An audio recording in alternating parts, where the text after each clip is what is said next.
to introduce himself and to tell you his names, then we can proceed from there. So I want you to say hello to these people. I want you to tell them your names, and then we proceed on from there. Hello all, my name is Jeff Njeru Mbaka, living in Conroe, Texas. Jeff Njeru Mbaka, living in Conroe, Texas.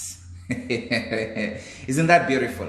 So let me know, before you came to Conroe, where were you living? We're living in Bismarck, North Dakota. From Bismarck, North Dakota. I have my friends from Bismarck, North Dakota, and I know that they are watching. And from Conroe, from Huntsville, from Texas, this is one of our very own. So, Mr. Njeru, let me first of all get a little bit more history of who Mr. Njeru is. Thank you. I am originally from Kenya, but born in England and married to a dear wife called Margaret, and God has blessed us with 2 children. A man is 11, a boy, and a girl called Tefila. She just turned 3 this month. Last month, sorry, February 7th. So tell me, born in England, yeah, but originally a Kenyan. Yes. How is that? My dad was studying in England, and he met my mother there in England.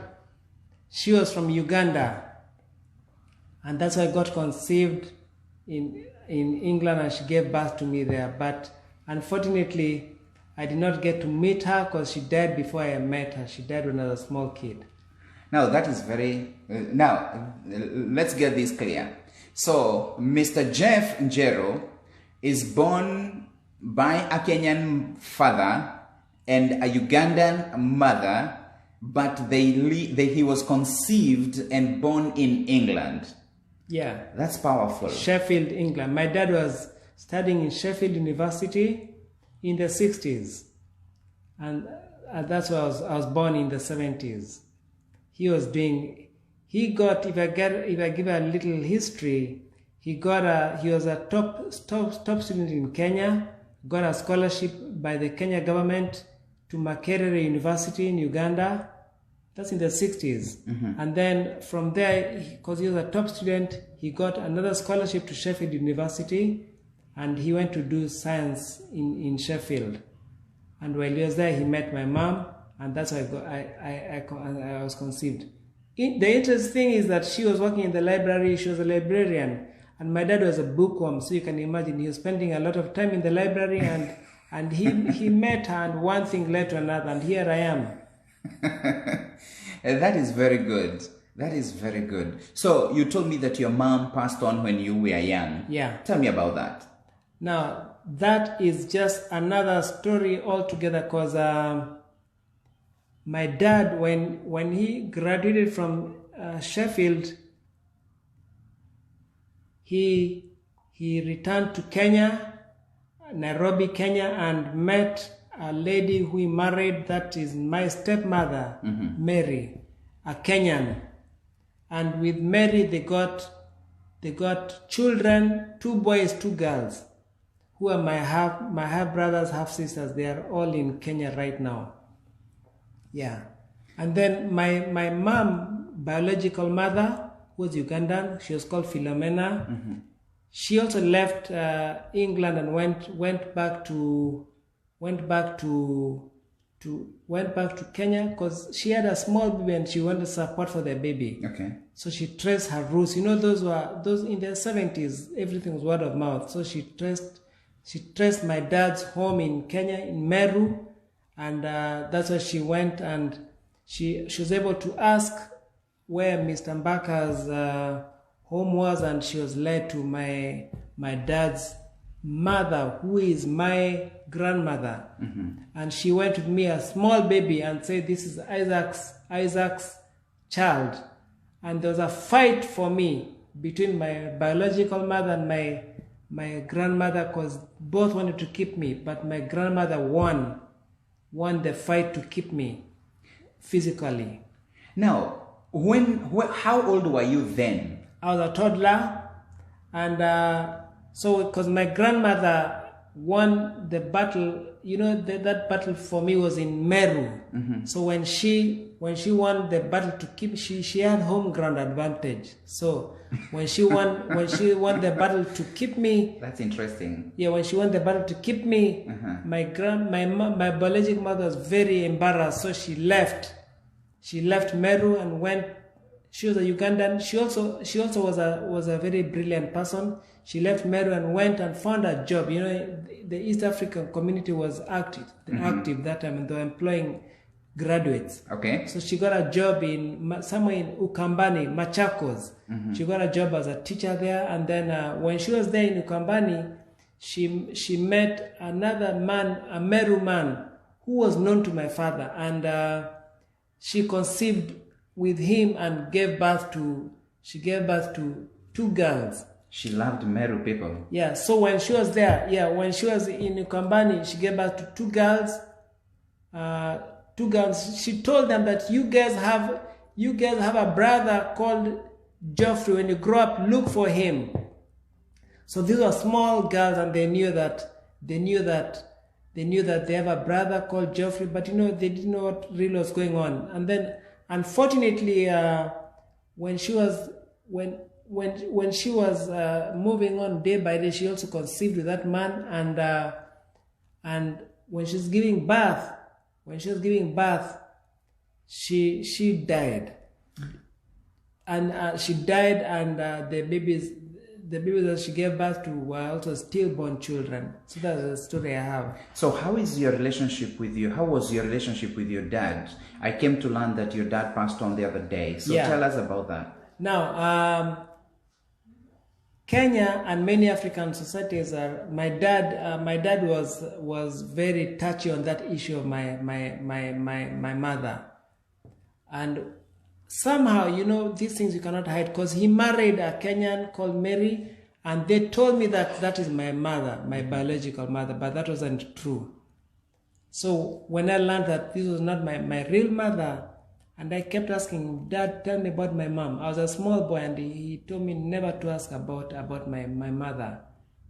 Yeah, he told me never to ask about my mother. And my stepmother sat me down and told me that I am your mother. If anybody asks you, tell them I am your mother. I, Mary, am your mother. So did that affect you? Yes, it did. It affected me so bad. It affected me so badly because, especially my teenage years, I went to high school in Nairobi school, and when I was there, it was a national school. Because God gave me good grades, I was able to go to Nairobi school, and I just didn't settle. Because I knew there was something wrong at home. At home, I was, in American terms, we'd say I was abused. I used to be beaten up. I used to be deprived because my dad had means. But to answer the question, we didn't have a good relationship with my father. Yeah, because he didn't want me to bring up this issue of my biological mother. Yeah. And then, unfortunately, when I started my KCSE, that's Form 4 exams, that's high school exams in Nairobi school, I didn't do as well as he wanted me to do. My father was an A student all through, but I wasn't that brilliant like he was. So when I did my KCSE, he was very disappointed that he wanted me to be a doctor. He was very disappointed that I didn't get A to go to university to study medicine, and he kicked me out of home. He actually told me that I have educated you to Form 4. I've done my bit now. Get out of this place and go to your grandmother in Meru. Where was that? That was in Nairobi? Yes, that was in Nairobi. So he kicked me out. He kicked me out of his home in Nairobi, and we used to live in Upper Hill when I was growing up. He kicked me out from my home, our home in Nairobi, and sent me to Chuka, Meru. Now, if you know Kenya well, that is a very big change. Life from Nairobi to Upper Hill. Yeah, life from Nairobi to Chuka. Life from running water, electricity to no running water, no electricity, and from gas, cooking with gas, to cooking with 3-stone fire. It was a total change in my life. It was devastating, to say the least. How did you manage? I don't know how I managed. I used to bath in the river with a little, you know, we call it karai. Mm-hmm. With the basin. The metal basin and kipande soap. That for me was just unbelievable. So from Upper Hill, yes, chased away by the father, biological father, and then to Chuka. To Chuka, my grandmother. Remember, I told you she had a fight with my biological mother about keeping me. She told me all these stories about my biological mom, but she used to use parables. So I needed to pick the story just from her with parables. And she used to keep a lot of chicken in her kitchen. And when I was there, I got jiggers. I got so bad jiggers. They called the whole village to come and remove the jiggers one by one. I got the worst wounds I ever got in my life. It was a very difficult life. This is Mr. Jeff Njeru Mbaka. Jeff was born in England to a Kenyan biological father who was originally from Meru and a Ugandan mother. While he was young, Mr. Njeru lost his mom, and at the age of 18, while at the care of his dad who was taking care of him education-wise, he lost the relationship and was kicked out to go and stay in Chuka, Meru. The story continues because Mr. Njeru, as you see him seated right here, has suffered a stroke. He has his wife and 2 children who are just wonderful. He'll tell us about that in a short while. But I want to thank you so much for tuning in. This is the Trumpet of Hope. My name is the Captain, Jorgawa Njeri, and I'm live from Conroe, Texas. I'm speaking with Mr. Njeru Wabaka. Now, Mr. Njeru, when did you come to USA? We came to USA in 2015, July 2015, when Obama was in Nairobi. That's when we left. We left the Air Force One in Jomo Kenyatta International Airport. That's when we left, July 26, 2015. Good memory. That's when we came to the USA. Where did you land? We landed in Florida, Orlando, Florida. Now, many people come to USA for many reasons. Some come to school, some come to visit, some like me came to visit, and we are still visiting. And so how was your arrangement? Yeah, what happened is that my wife, that time I was dating her, and she told me that the US, because she's a nurse, she was working in Nairobi Hospital. So she told me that the USA, they recruit nurses to work in America, and I asked her what is needed to go.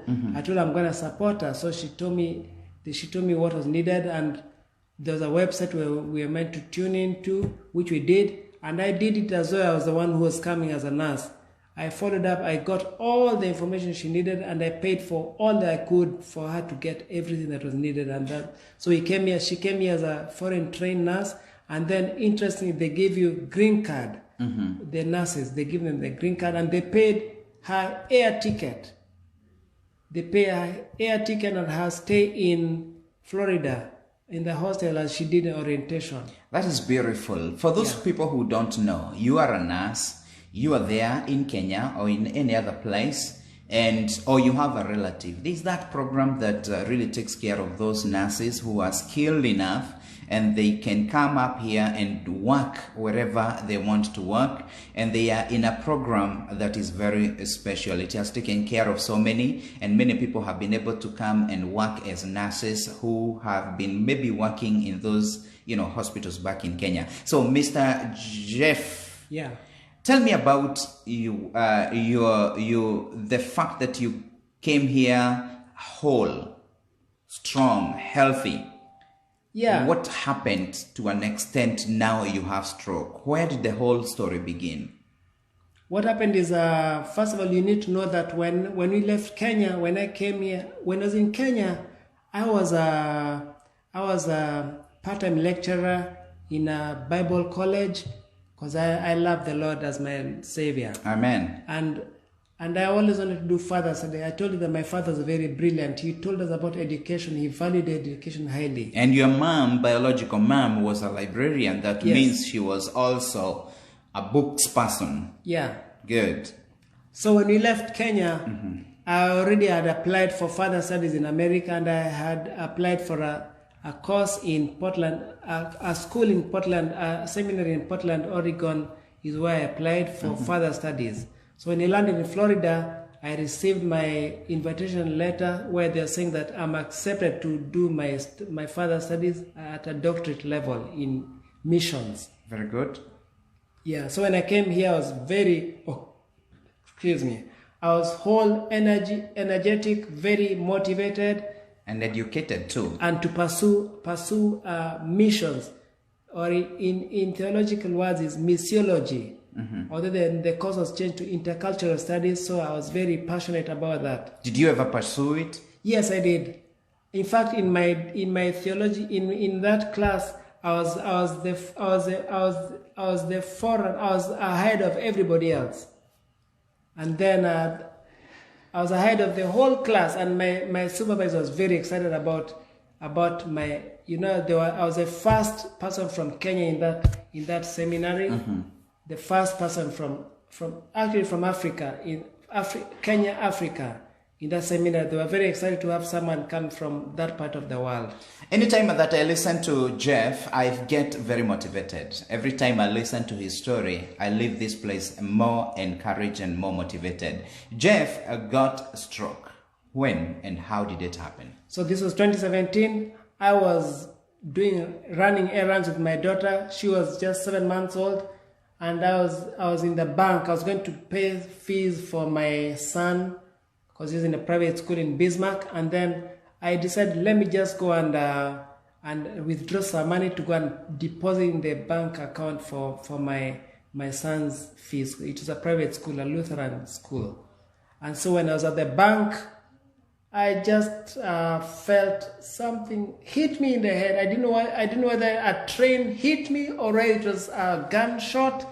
And I was carrying the baby in her car seat, and then I just collapsed there. And when I fell, they asked me, "Are you okay?" I told them, "I don't think so." And then they told me, "Do you know you're bleeding from your mouth?" I said, "Am I bleeding?" They said, "Yes, you're bleeding, but don't worry. We're gonna call 911. Help is on the way." So the next thing I remember is being put into a helicopter, and they flew me to. Okay, they called my wife because I gave them a number for my wife. So they called Margaret Njeru and told her that your husband has a problem, and so she came to where we were at the ER at the hospital. She worked in Bismarck. While I was there, that's when they flew me to a city in Fargo, in North Dakota, called Fargo. Yeah. And I remember my wife was telling them that, no, we cannot afford this. We don't have insurance. We just new into the United States. And they said, we save the life first. We're going to talk about money later. So where was the baby? The baby was, because when she came to the ER, she had she called a friend of ours from church who drove her to Fargo with the baby. Yeah. So you woke up in the morning? Yeah. I woke up, I had no idea where I was. Not in the morning, that night, I had no idea where I was, and they asked me, "Do you know where you are?" I said, "No." They told me you are in hospital, you had a massive stroke. I even didn't know what that was. And they asked me, "What's your name?" I didn't know. They told me, "Say your name is Geoffrey." Repeat after me. The doctor told me, "Repeat after me. My name is Geoffrey." "What's your name?" "My name is Geoffrey." "Where are you?" "What happened?" I got a massive stroke. He told me what to repeat. So he'd ask me that we'd do that rerun. "What's your name?" "Geoffrey." "Where are you?" "I'm in hospital." "What happened?" "I got a massive stroke." And we did that through and through until I understood what was going on. You need to know this. When I was in the hospital, I think it was like, because, okay, now you learn the hallucinations. I saw like angels just coming over me, and the most beautiful creatures you've ever seen on earth. And I got so much peace when I saw that. But I had no idea what was going on. I didn't know whether I was in heaven or hell or what was going on. Now, this is serious. Somebody wakes up in the morning and he is actually doing his normal errands, and then goes to the bank to withdraw money to pay school fees for his son who was schooling in a private school. That tells you that this family was doing very well. And they had just come from Kenya. The wife, Margaret, is a nurse. And then all of a sudden, from nowhere, he collapses due to a massive stroke. How did that affect your life? Now, I didn't know about strokes, but stroke is a brain attack. So if the stroke hits the right side of your brain, your left side gets affected. In my case, the stroke hit the right side of my brain, so my left side is paralyzed. So my left side is all weak. I cannot use my left side, and so I got affected in that way. You are a father and a husband. Yeah. How did that affect you as a father and also as a husband? Yeah, as a father, I led a very active life. You need to understand that in Nairobi school, I played rugby, and after high school, I ran marathons in Nairobi. Whenever I had a Standard Chartered marathon, I used to run, and I'd go with my family. We'd raise money, we'd pay for the marathon because we want to support, Standard Chartered marathon supports the blind children, gives sight to the blind. So I was very active. Very good. Now, for how it affected me as a father is I've not been able to, because I used to take my son for wherever I go. My custom has always been to instead of looking for time with my child, I want to involve my child in my activities. I go with them. You see, when I got a stroke, I was with my daughter. That's how I spend time with them. So it affected me because I didn't have time with my son as I used to. In fact, even now he tells me that, Dad, now we don't go anywhere. You are homebound, and I'm here with you all the time. So it affected me that we don't go places with him. I used to coach soccer in North Dakota, and I signed up my son for the soccer team. So I would take him for soccer matches, tournaments. We sleep in the hotels. I don't do that anymore. It affected me that way, and so my son got affected very much by that. Thank you very much. I want to thank you, Joy Gashusha, asante sana, Zipora, Joseph wa Zipora, Wamboi Gashonga, thank you very much, Daktari Jihia, and everybody else who is watching. I can see all your messages. I may not be able to read all of them, but thank you very much for sharing this. Thank you very much for tuning in. We are speaking with a very special man, a man whom I respect, a man who has, beaten all the odds to be where he is tonight. On one day in 2017, he wakes up and goes to the bank, just running his errands, day-to-day errands, and realizes that he has a massive stroke that affected the right side of his whole body. So let's go. You get stroke, you get to the hospital in Fargo, yeah? Yeah. What happened next? I was in Fargo for 6 months. In the hospital? 6 months in the hospital and in a small room, because I didn't tell you that I had 2 surgeries in the brain. And one was to remove the skull to allow the brain to swell. The other surgery was to return the skull. So they remove the skull and put it back. And put it back. Yeah. So because of that, I was a high risk, so they didn't want me to work in the hospital, and I was not allowed to get out of the room. So can you imagine in a room, 6 months you can't go out? That was very difficult, very tough, because you're confined, you can't move a lot. and then you have a stroke, and stroke is difficult because it's a brain attack. You don't know what's going on. You have hallucinations. In fact, my brother, you need to know this, that when I went for therapy, I saw different therapies. One is called as speech therapist. Speech therapist just helps your mind to think. And all they do is talk. They just talk to you. And I didn't know what was going on. I thought, wow, I'm having a date or what? A date with somebody. So I even told my wife, you know what? I think I got a new wife. I thought the therapist was a wife. She told me that's a therapist. Really? Not a wife. Yeah, hallucinations. Now, this is... Whenever you speak with Jeff, you get so encouraged, you get so motivated, and every time I leave this house better than I was. So tell me, how did your wife handle this if you were to speak about Margaret Njeru? This is the strongest person you'll ever meet. I have never since... it's not easy because it's day to day. Even now, she's still going through a lot of difficulties. So even that time, I think, because she wouldn't expect it.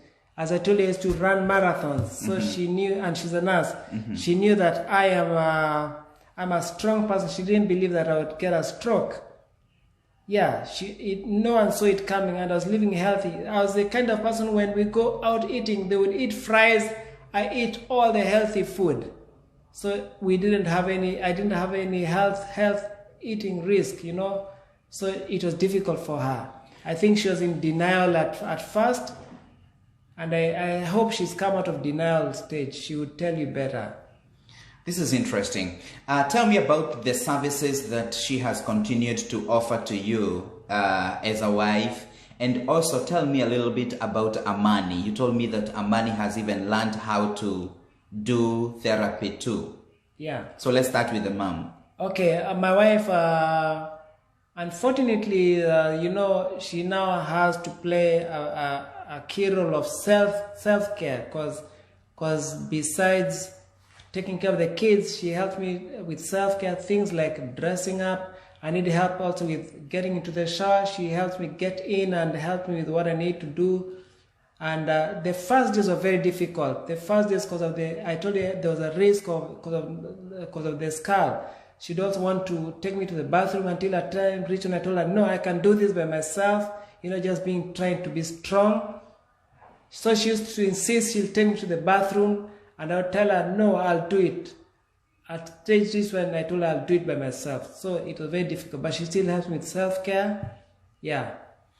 And then what she did is, because she works straight nights, and she's not here every night, so what she did is she taught my son Amani to help me with... There's a lot of equipment I got from the hospital about which I need to sleep with to prevent the leg from what they call foot drop, and the hand also to keep it straight at night. So she taught Amani to do that, and I think he's done it so well that he has to teach her how to do it again, because he's learned a lot how to do it. Amani is in grade 6. Grade 6. He's 11 now. He's 11 years. Yeah. He has taken care of his dad on daily basis. He knows that at 8 p.m. is daddy's sleeping time, and there is preparation. Yeah. There is a time that the ladies will tell you, I'm preparing to go to sleep, because they have to do so much to prepare to go to bed. And here is Jeff, whose preparation to go to sleep is taken care of by the son Amani. And every night he has to make sure that it is done. So tell us some of the things that he has to do as Amani. He has to, there's the left hand is weak. I want you to see a little bit. That is the left hand. I'm using my camera, so we have what is called a hand brace. He's got to put it on so that the finger stays straight the whole night. And then there's for the foot, it's called a foot splint. He's got to put it on so that the foot also stays straight the whole night. So he puts the hand brace, he puts the foot splint, He does that, and then what he does is, in the hospital, the hospital beds are slightly tilted. So after staying in the hospital for 6 months, the body gets used to a certain posture. So at home, to maintain that, you have to put the pillows, so that you are slightly raised. So he also puts the pillows. Nobody can do that. He's mastered how to do it perfectly. So he helps me with the pillows, he helps me with the foot splint and the hand brace. But then it's not just that. We also that's my time for a devotional word with him. We talk about God. We pray for his puberty. We pray for his school and everything. So that's a very sacred moment every day. He looks up to it. Yeah. How has that affected or maybe motivated his morale as a young man? He tells me that is the highlight of his day.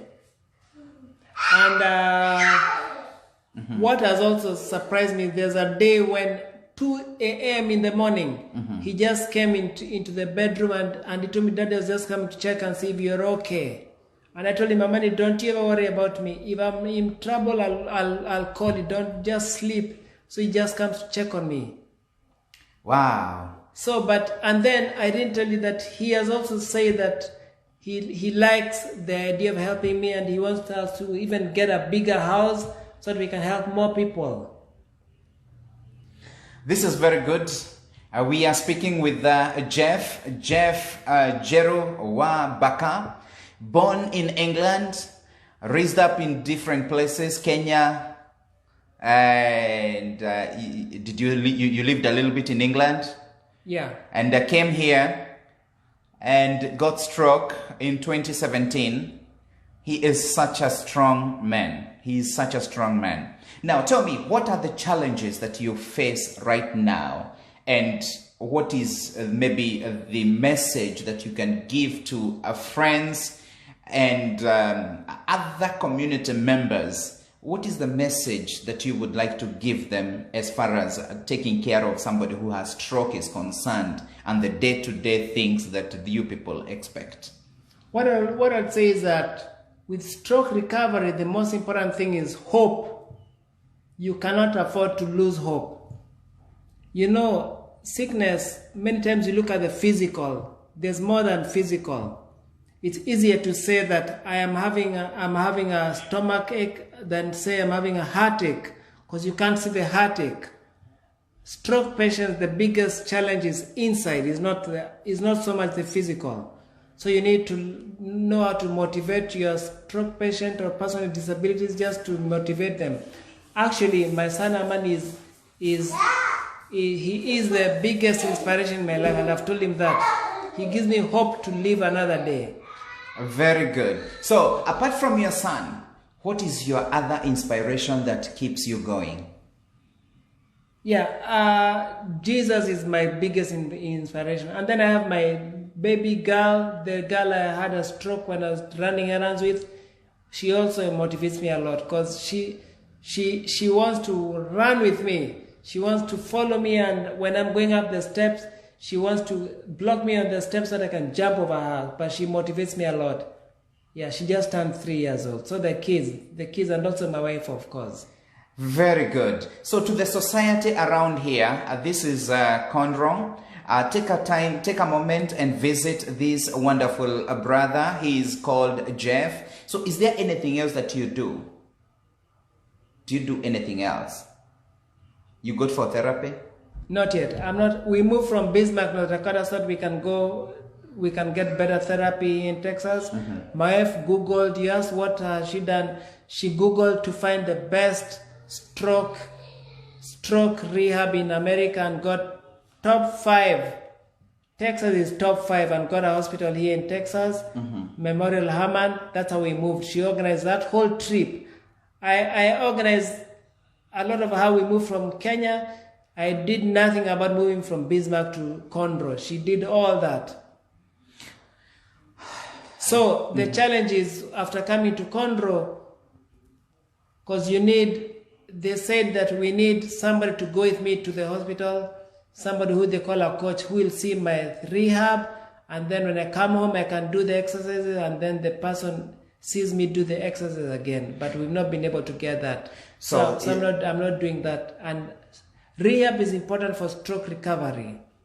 That is very important. So for you people who are here and you can help or you can advise on this, we'll be able to give you Njeru's number, so that at least we can know what to do, so that we can get some assistance on how he can get a coach to take him to therapy. Now, financial factor. Does that one get taken care of by the insurances, or what happens in terms of finances when it comes to the coach and also the transport to the therapy? Yeah, that's where I say my wife is very tough, because she's doing a very difficult job. She's working straight nights. She works nights. She's a primary breadwinner right now. And so even to pay for a coach, you'd have to do that, and it's very expensive. It's between $4,000 to $5,000 US dollars. Thank you very much. Now, there's somebody who has asked, what were the risk factors which predisposed you to stroke in 40s, according to what maybe the doctors or what you have learned? No, there was actually no risk factor. It's just one of those things that happened. Yeah. Because even the doctors, they did some research, and they said they don't know what causes stroke. That is good. Now, we would want to maybe ask another question. If you are there, this is the man that we are talking about. He is such a great man. You can see him always smiling. He has such a beautiful smile. His name is Jeff Njeru. If you can see what he had just said, the stroke that affected him on the right side? Yeah, the stroke was on the right side, and the left side is paralyzed. So the left side is paralyzed. You can actually see his arm. He has to assist the left arm to raise up, and also his left foot. He cannot be able to do anything without assistance. He has his walking stick. He has his son, Amani, who helps him to go to bed and to position him in the right way. So as we proceed on, we'll talk to Margaret. Margaret is the wife, and we'll talk to her just briefly before we proceed on, or before we finish this. Maybe you have a question that you would want to ask, like that one which was asked by Dr. Njeru from Indiana. Thank you, Naomi. I hope now you can see us. Monica Moirori, asante sana. Jeff joined. Thank you very much. I have some others who are watching us from different places.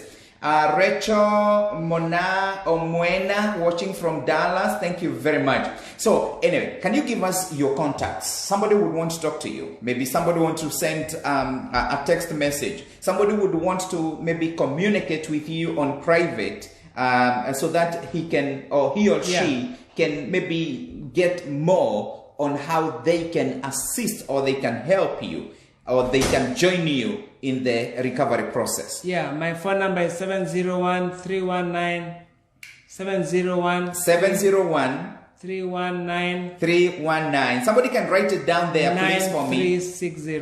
Let us repeat again. 701-319. 9360. Naomi, can you please write for us that number down there, so that somebody can be able to get it? And Joy Gashusha, asante sana, my dear. This is very interesting. This is very good. This is very good. Okay, 701-3199-360. 701-319-9360. Thank you very much, Monica. That's Monica who has taken care of that. Before we proceed, there's an angel in this house, and that angel is Margaret. Margaret, can you please come here? I hope that baby will. Yes, this is the queen of the house.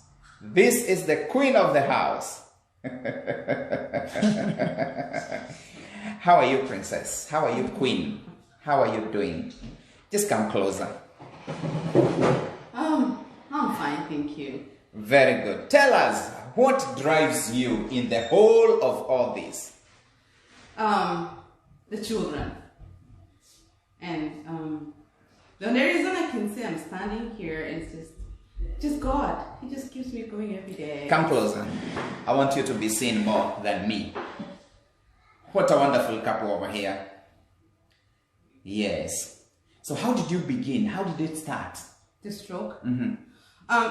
You know, there are those things that I'm a nurse, and so I was sleeping, was going on night shift, and then I wake up and my phone like has over 20 missed calls at people I don't even know who they are. So when I was calling, I had somebody banging on my door, and when I opened, I found police and telling me, "We need to take you to the hospital. Your husband has had a stroke." And I was thinking, they got the wrong person.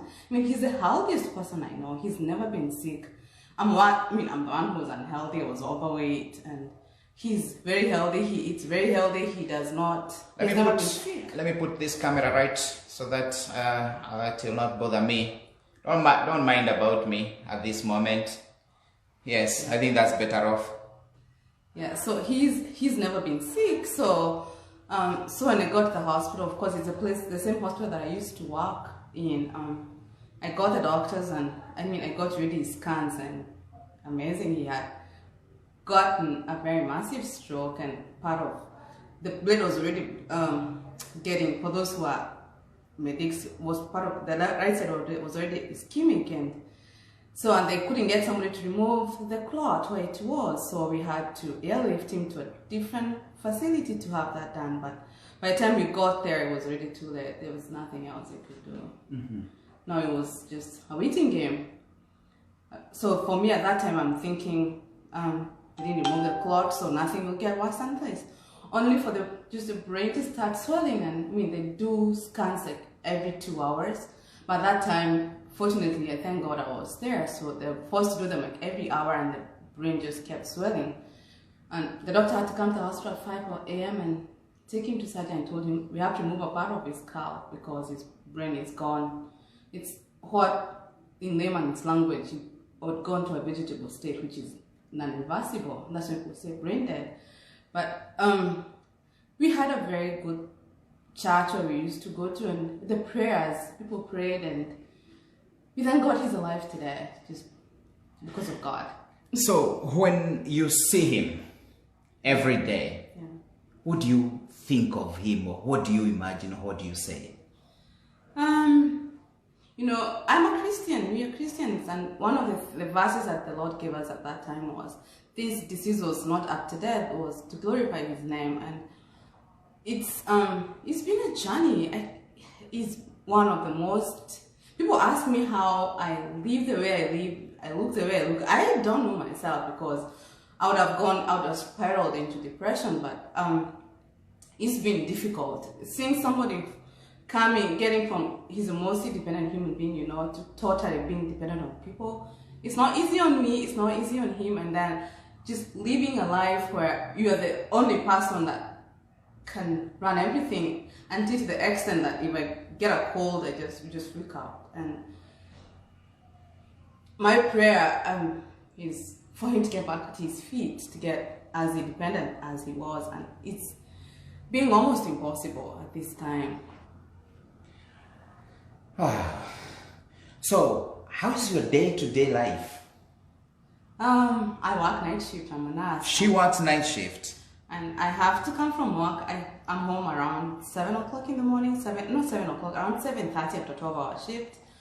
I normally have to employ somebody to watch the kids when I'm sleeping, but it's somebody who just watches the kids, somebody who not, I have to come from work, make breakfast, help him dress up in the morning, make sure the kids are okay, then prepare myself, go to bed around 9, 10 o'clock, sleep until 3, 4, wake up, cook dinner, make sure everybody is fed, give him his medication, make sure he's ready for the night, then go to work 12-hour shifts, and that's my cycle. So what does he require as per now?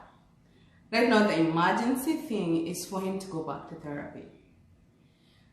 We have insurance, but the insurance will only, most people understand the system, how the system works here. He's able to, the insurance will pay part, and I can afford to pay the deductible for the insurance. I push myself, but right now the biggest challenge is the hospital, the therapy was going for therapy, but they had to stop it because whoever was going through the therapy, they need continuation in the house, and that's something we are not able to do because I cannot be able to work. I work 4 or 5 days a week and manage to come home and do the home exercises that are needed. And he needs somebody to go with him to therapy so that they're taught the exercises and they can watch the therapist doing what they do, because as he said, his memory is not as it used to be.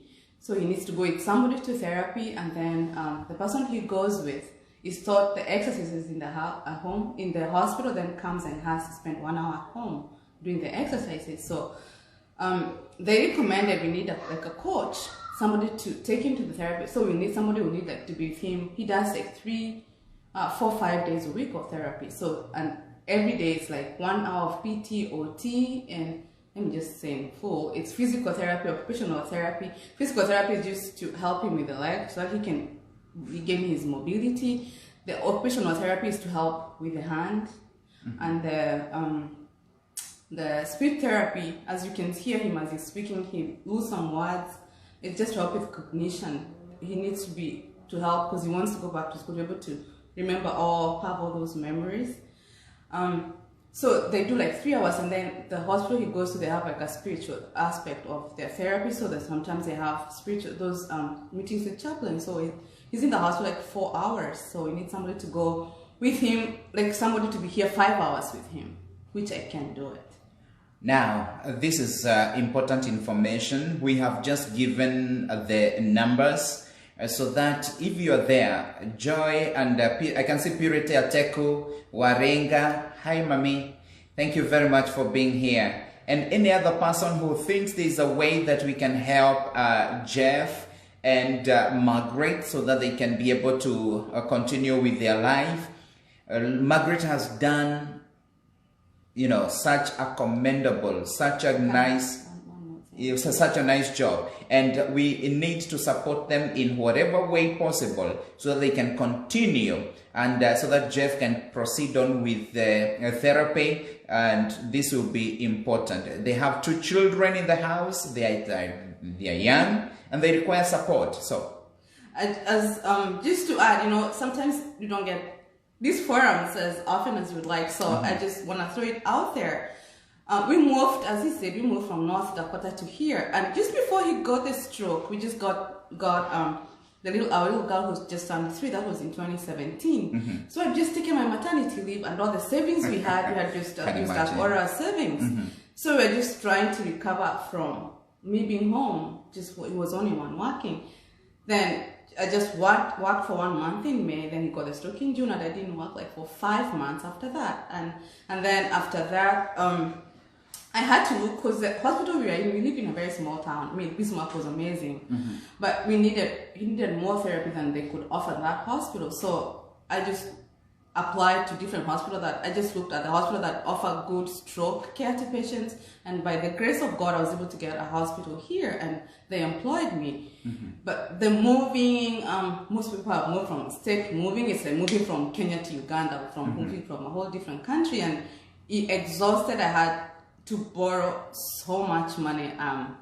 And then the challenge is those who know how the system works in the US. When you, like I am a full-time employee, I'm working, they don't help. The government doesn't offer any help. We are permanent resident, not citizens yet, so we don't get any state assistance. We don't get disability. We don't get anything from the state. I have been to like 20 offices, applied, done everything, and always they tell you are earning too much, because you earn whatever you earn. You have to earn like $1,500 and below to get any government assistance, and they tell you. And I am an African, as most of you are, and I mean, you cannot just stay in the house, work 1 day a week so that you can get that kind of help. So we are literally on the red, and we really need a lot of help. So whatever the Lord puts in your heart, we're willing to accept anything. Thank you very much. So somebody would want maybe to have your contacts. I have given Jeff's number, and Margaret is here. She's actually, I tagged her on this whole thing, and it is important. You can be able to communicate with her. She's on Facebook, and he is also on Facebook. He's such a great man. So can you please give us your number? Maybe Joy or Purity, or whoever can be able to write that. I may not be able to get to the computer right now to write, but you can put that one right there. So maybe you can give us your number. My number is 701 729 2672. Please write that one for me again. 701 729 2672. Yeah. That's Margaret's number, and she's such a powerful lady. So, what would you tell? There are people out there who are going through so much, and they think that they have reached the end. Let's make sure that it is right. 701 729 672. Yeah, that's right. That's right. Thank you, thank you, Monica. So there are people who have issues, and they are watching. Let me just first give some insights about life. I am one of those people. Come closer. I want you to come closer. Yeah. I am talking like now as a Christian, a professional, and just a regular human being. I'm one of those people. We were taught the story of Judas, the way he committed suicide, and for me, I always associated suicide with sin. I will start from there. I want people to realize that depression is real. I never had a perfect life, but my life was on a tangent. I was going up. I was living a good American life, living a good Kenyan life. We were never wealthy in Kenya, but we had enough to go on until my life threw me a curveball, and life as I knew it was over. And that's when I realized depression is real. Wishing to end your life is real. What I encourage people, have a confidant, have somebody to talk to, pray. Don't keep things bottled up inside. And that is the challenge with most of us who are living in the diaspora. You want to show people out there that you're living a perfect life, you're living in a perfect neighborhood, you have a big car, you have kids who are, they saw them, cute kids, you are living the American dream.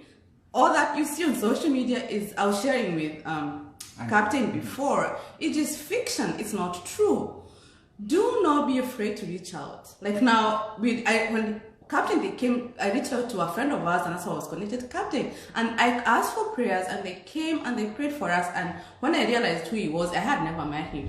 I told him our story, and they told me this is where we are. And I have learned to talk. Talk. Do not keep quiet. Don't have this mentality that what are people going to think about me? I do not care. At the end of the day, your mental health is the most important thing. Like whatever you're going through, trust you me. Right now, honestly, if it was just my own strength, I was just living the way people live, I would be gone. Talk. That is, for me, that is it. And that has helped me. And the other thing is, if you don't have I have a very good family support. My parents are still alive. I thank God for that. I have my siblings. I have good friends. If you do not have such kind of support, just look for a therapist. If you don't have that, look for a therapist. Talk. If you feel like this is the end of the road, talk. Ending your life or just living in that depressive state, swallowing, I'm not saying taking, there's a place that goes for medication, but sometimes just talking and praying. But talking, it really helps. That's what has really worked out for our life. This comes at a very crucial moment because just last month, you know very well that we lost one of my very close friends, that is Beatrice, only to realize that she was introduced to Margaret by her friend Washo Dirango, yeah? And when I have been thinking about Beatrice Wamboy and our last conversation and our last communication and the picking up the broken pieces, I thought that talking or rather sharing is important. But sometimes you find that we are not able to share because we shy away or we think that somebody else will go and speak about our weaknesses with other community members. But Margaret has mentioned something very important. If you don't trust your family, or if you don't trust your friends, then look for a therapist. Yeah. I think that was powerful. That was important. So what's your message to men who are strong enough and they would want to cultivate whatever he cultivated, because at this time that he is not able to do much, maybe he's harvesting whatever he cultivated when he was strong? That's what I tell people. Like, I had to be very intentional with my relationship with the money. Our 11-year-old child, because those who knew him in Kenya, I mean, people used to joke, like, when he was small, I went back to work when he was small. You know how Kenya works. And he would carry him and go in a bus. We didn't have a car. In a bus to go to town. And people would ask him, "Haya, umeachwa?" Like, your wife has left you, and he would laugh it off and say, "No, my wife is there, she's working." And men would look at him and think, "Are you crazy? Why would you carry a newborn? That time is like 8 months, and he's alone with a child." And those years, those are his Amane's formative years, and that is what this man is right now. It was intentional. For him, it was intentional parenting. If you don't, one of the things, we went for a parenting class, and they're told after 6-7 years, I mean, if you don't have that deep relationship with your child, that is the formative. That is when you form your child. That's when you create the kind of a human being you want to bring to society. And that's what he did. He was very intentional in his parenting. He went with the money everywhere. If you talk to a money, he talks like a grown-up, because that is how that's what he learned when he was small. He would go with him to Kibera. That's where he used to work in the missions. He would go to him for even camp. They'll have this ropes camp in Kenya when kids are graduating from primary school. He would go for him for that camping the whole night. Awesome. I know, and those are the things that has made this child the way he is. Like, when his father got sick, he's still recovering from that. He's still going through recovery, and for him, I don't think he's ever reconciled in his mind, because his father was this big human being that he knew. And I thank God for those years they had. And that's the kind of relationship they have now. I mean, they can sit down and talk for hours. Just the two of them. They have their own life. That's what I always say. They have their own life, the two of them. And I led them to that. And I'm grateful they had created that, because for me, I was like a third wheel. I had to intentionally get into their relationship. But I mean, I never took it in a bad way. It was amazing, because, it's hard these days to get men who are intentional with their kids. Most men just leave, especially Kenyan, like where we come culturally, mtoto ni wa mama. So, but for him, since the money was a newborn at 6, I left him when he was 7 months with him, and he literally brought out kid up by himself. Awesome. I know. So, and that's what, be intentional. Parenting is not a fix-it, and it's not that they say this. It's not a one-size-fits-all. It's every child has their own. Like now we have a 3-year-old, and she's totally different from Amani, and you have to be intentional with. Like even her, she looks for, where's daddy? Where's daddy? And she, and like I still have the last week before he got the stroke. I still have those pictures, the one they took with him. He took her swimming at 6 months. Those are the last videos for that week, that same week before he got the stroke on Friday. He used to take her swimming at 6 months, and people would think he's crazy. That's who he was. He was an intentional parent. So, mtoto sio wa mama peke yake. Because Jeff here is harvesting whatever he planted. His left hand cannot lift anything. His left leg requires support. And the ones who support him are these people whom he planted something in their lives during his strong years. We never know about tomorrow. Tomorrow is not certain. And since it is not certain, do whatever you have to do now. And remember, don't make it difficult for people who are supposed to be planting a seed in your life. Create a situation and an environment where people can plant a seed in your life so that during the harvesting time, it will be beautiful. Suzanne, asante sana, from Arizona. Thank you very much. Sarah Wawero from Washington State, Seattle. By the way, how is the situation down there? We know there's something going on. They are speaking of this virus over there. I hope that everything is safe. Let us play safe. Let us pray also to God so that we can be safe too. Now, as we wind up this, some message that you want to pass to these people who are listening and to others who will listen, and then Mom will say a word too. Yeah, I would like to say something I didn't mention, that there is a God in heaven. I didn't mention that when my mother told my other sisters that when you grow up, look for your brother, they actually put an advertisement in the newspaper in the Daily Nation, and I saw that advertisement. That's how I met my siblings. Say that again. I mentioned that my biological mother told my sisters that you have a brother called Jeffrey. When you grow up, look for him. When they grew up, they put a newspaper advertisement in the Daily Nation, and I saw that advertisement, and I met them. That was my miracle number one.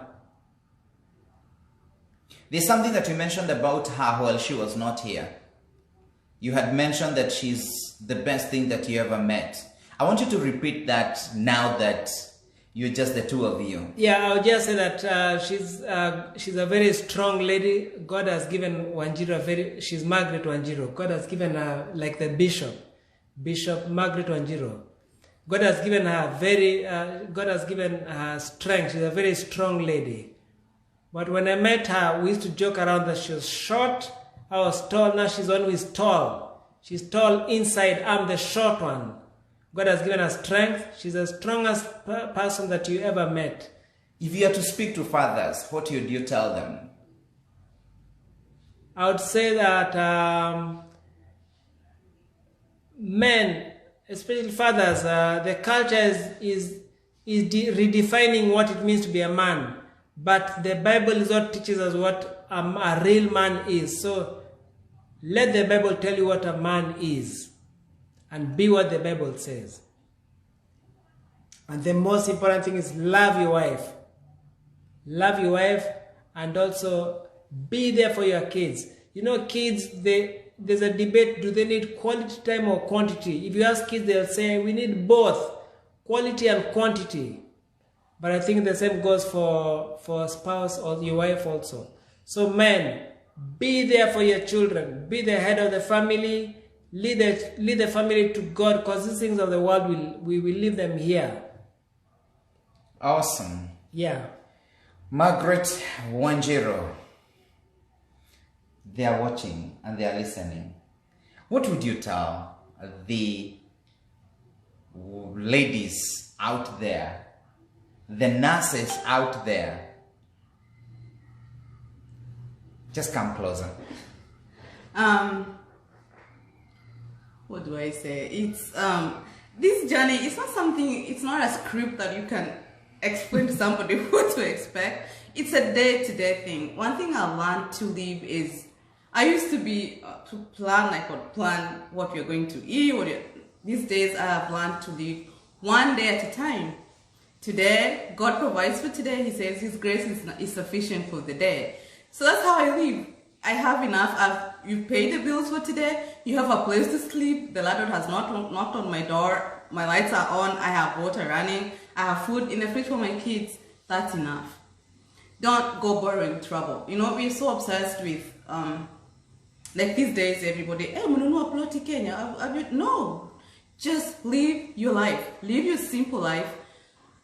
Don't, I'm obsessed with what people think about me. I am one of those people. I have learned to, I used to be so obsessed with what people are thinking about me, looking at how other people are living now. Just live your simple life. Live a simple life. plan for you. The only thing like I would plan is for my kids, what they are going to eat, what they are going to feed, what they are like, such things. Just leave us. My goal is just a simple life, and when you're in the deep end, you literally learn to live one day at a time. Wow, what a story. What a wonderful family. Mama and Baba Amani and what's the name of? Tefila. Yes, this wonderful couple lives in Conroe, Texas. Naomi says that she would want to visit this family, and that is important. So welcome. Once again, let's share our numbers so that they can be able, somebody would be able to communicate with you. If you have Cash App, these people would want, you know, whatever, you know, Cash App, any message of encouragement, you know, bring it on. Bring it on. Yeah, bring it on. It is important. You know, the Cash App, or even, you know, they have a house to live in, the house to pay, and Daddy's not working now. He's here expecting to have a therapist who is, you know, taking care and, you know, taking him for therapy and being together with him in the house.